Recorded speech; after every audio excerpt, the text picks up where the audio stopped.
Hi guys, good morning to all of you. Success point से पुनः मैं आप सभी दोस्तों का हार्दिक अभिनंदन करता हूं। तो दोस्त आइए, आज फिर हम लोग पुनः पढ़ेंगे कक्षा 8वीं के विषय प्रगतिशील विज्ञान। एनसीईआरटी और सीबीएसई पैटर्न से लिया गया है। दोस्त, इससे पहले इसी वीडियो में हम लोग पढ़े थे प्रजनन, जीवाणु, सूक्ष्म जीवाणु किसे कहते हैं, कैसे फैलते हैं, उनकी रचना, उनके सब विधि वत उसके बारे में हम लोग पढ़े थे। तो आइए इसी चैप्टर से स्टार्ट करते हैं दोस्त कि सूडोमोनास। शायद आप लोग हो सकता है नाम सुने हो या न सुने हो। सूडोमोनास क्या है, कैसे प्रजनन करता है, स्वयं कैसे कार्यरत होता है, इसी के बारे में पढ़ेंगे। और इस चैप्टर में जीवाणु, विषाणु, हर एक प्रकार के साइंस से रिलेटेड, जीवाणु और विषाणु के रिलेटेड इसके बारे में पढ़ेंगे। तो आइए दोस्त, कम समय लेते हुए आइए डायरेक्ट टॉपिक पे चलते हैं।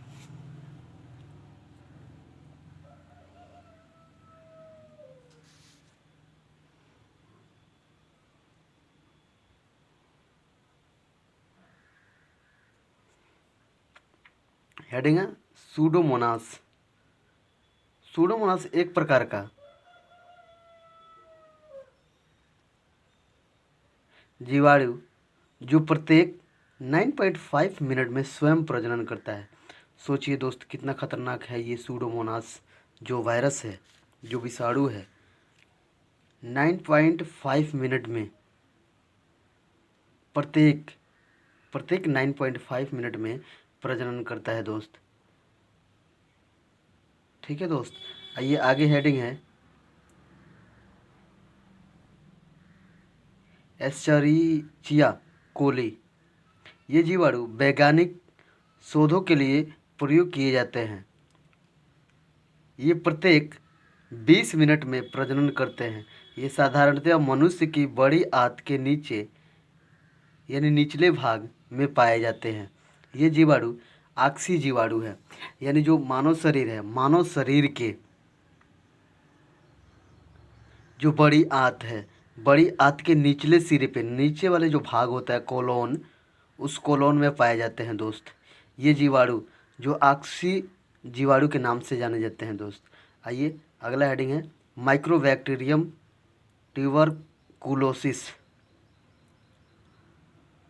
ये जीवाणु तपेदिक यानी टीबी और लकवे का कारण है। ये बहुत धीमी वृद्धि करने वाले जीवाणु हैं जो तपेदिक और लकवे के जल्दी निदान को ठीक को कठिन बनाते हैं दोस्त।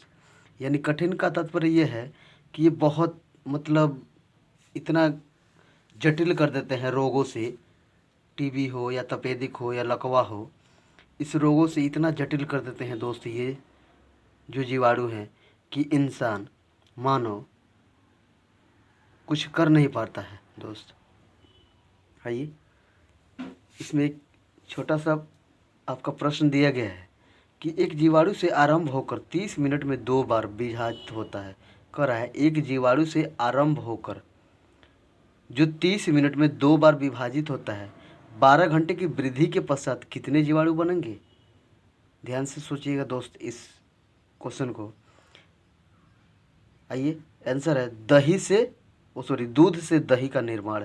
दूध से दही का निर्माण जीवाणु की क्रिया से होता है, जिसे लैक्टोबैसिलस लैक्टोबैसिलस लैक्टोबैसिल्स जीवाणु कहते हैं। जो लैक्टोबैसिल्स जीवाणु हैं वो दूध से दही का निर्माण करता है दोस्त, ये जीवाणु। इसके लिए हमें थोड़ी मात्रा में दही तथा कुछ गर्म दूध यानी 37 डिग्री सेल्सियस की आवश्यकता होती है। दही में कुछ जीवाणु जैसे लैक्टोबैसिल्स तथा स्टेफाइलोकोकस तथा खमीर यानी सूक्ष्म जीव का मिश्रण होता है। जब सूक्ष्म जीव से युक्त दही को गर्म दूध में अच्छी तरह से मिलाया जाता है तो लैक्टोसेल्स जीवाणु वृद्धि करना आरंभ कर देते हैं। ये अनाक्षी जीवाणु होते हैं जो दूध के वसा रहित भागों यानी कार्बोहाइड्रेट्स जैसे लैक्टोज, दुग्ध, शर्करा में उपस्थित कम ऑक्सीजन में वृद्धि करते हैं दोस्त। जो ये लैक्टोसेल्स जीवाणु हैं, जब गर्म दूध में दही को हम डालते हैं छोटे छोटे टुकड़े बना के या छोटा भाग में, तो ये कार्बोहाइड्रेट्स जैसे लैक्टोज, दूध, शर्करा में उपस्थित कम ऑक्सीजन में वृद्धि करते हैं ये दोस्त। ये यानी इनकी ऑक्सीजन की मात्रा कम होती है, इस पश्चात ये क्या करते हैं, वृद्धि करते हैं दोस्त। तो आइए आगे बढ़ते हैं। इस क्रिया के उत्पाद अम्लीय होते हैं, यानी जो ये क्रिया होता है कैसा होता है, अम्लीय होता है, यानी खट्टा होता है दोस्त। ये अम्लीय रूप में खट्टा होता है। कुछ लोग बोलते हैं कि अम्ल किससे कहते हैं, जो स्वाद में खट्टे हों उसे क्या कहते हैं, अम्ल। आइए, ये छोटा सा मतलब, जो दूध को ठोस यानी गाढ़ा करना आरंभ कर देते हैं और उसे दही में बदल देते हैं। कौन सा, जो लैक्टोसेल्स जो जीवाणु है वो दूध को दही में कन्वर्ट करते हैं दोस्त। आगे है, एक बार जब दूध से दही बन जाए तो इसे ठंडा स्थान पर रखना चाहिए। इस क्रिया के फलस्वरूप जीवाणुओं की वृद्धि में कमी आ जाती है, अन्यथा जीवाणुओं की ओर वृद्धि अम्ल उत्पादन के कारण दही को खट्टा बना देती है। यानी अम्ल स्वाद में जो खट्टे होते हैं, यही मैंने पहले आपको बताया भी था, जो स्वाद में खट्टे हो उसे क्या कहते हैं, अम्ल कहते हैं। तो दोस्त, अगर मान लीजिए आप दही जमा रहे हैं, दूध से दही का जब निर्माण करेंगे तो निर्माण करने के पश्चात हो सकता है कि अगर टेम्परेचर अगर हाई हो तो आपका दही क्या हो सकता है, खट्टा हो सकता है दोस्त। इसीलिए उनको शुष्क स्थान पे या ठंडे स्थान पे रखना चाहिए। आगे है नोट, यदि दूध अधिक गर्म होता है तो यह सूक्ष्म जीवों को मार देता है और दही जमने की क्रिया नहीं होती है।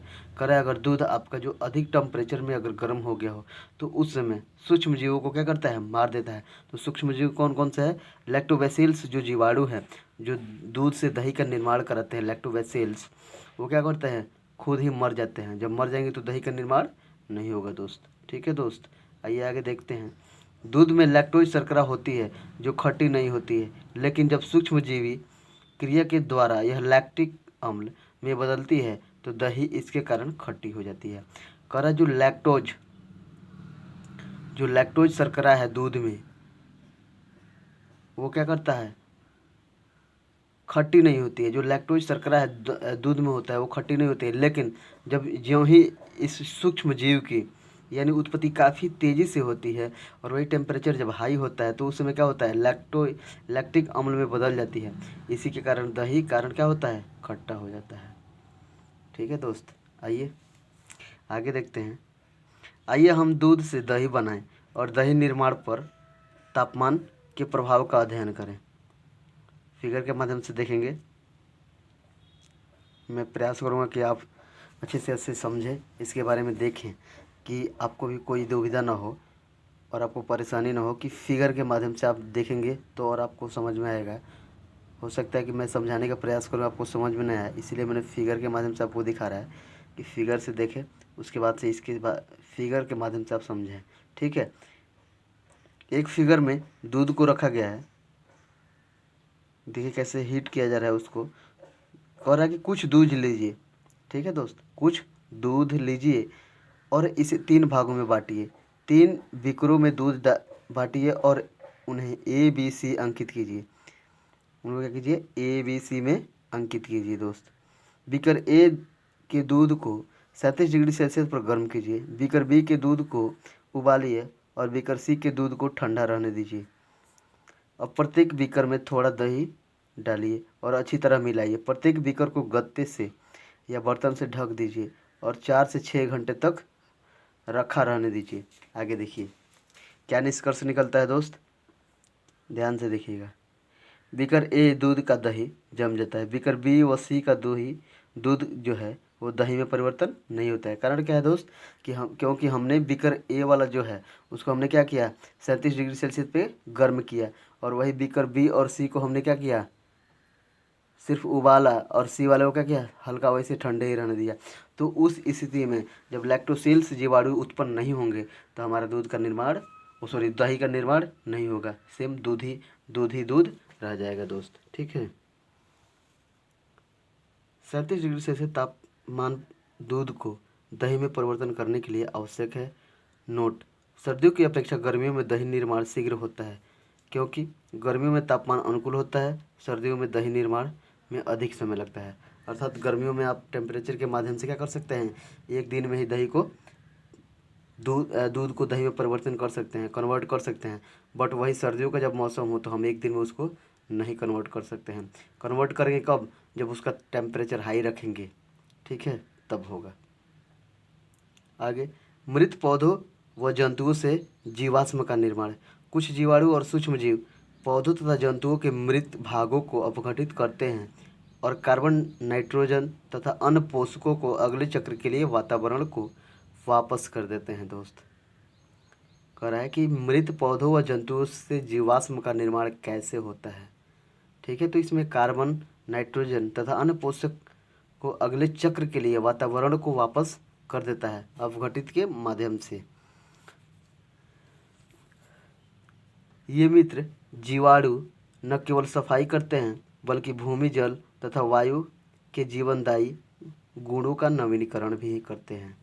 ये जो हमारे जीवाणु हैं ये हमारे क्या करते हैं, सफाई के ही कार्य रहते हैं, बल्कि भूमि, जल, वायु के जीवनदायी गुणों का भी नवीनीकरण करते हैं दोस्त। ठीक है। आगे, घने वृक्षों से घिरे भाग के ऊपर की मिट्टी में कार्बनिक पदार्थों की घनी परत होती है जिसे जीवाश्म कहते हैं। कह रहा है घने वृक्षों से घिरे भाग, घना जो वृक्ष है यानी बड़े बड़े जो पेड़ पौधे हैं, काफ़ी ज़्यादा घना है, उसकी आबादी काफ़ी घनी है, उस स्थिति में मिट्टी में कार्बनिक पदार्थों की क्या होती है, घनी परत होती है, जिसे कहते हैं जीवाश्म। अगर कोई पूछे कि जीवाश्म क्या है तो क्या बताएंगे, घने वृक्षों से घिरे भाग के ऊपर की मिट्टी में कार्बनिक पदार्थ की घनी क्या होती है, परत होती है, काफ़ी ज़्यादा घनी परत होती है, उसे जीवाश्म कहते हैं दोस्त।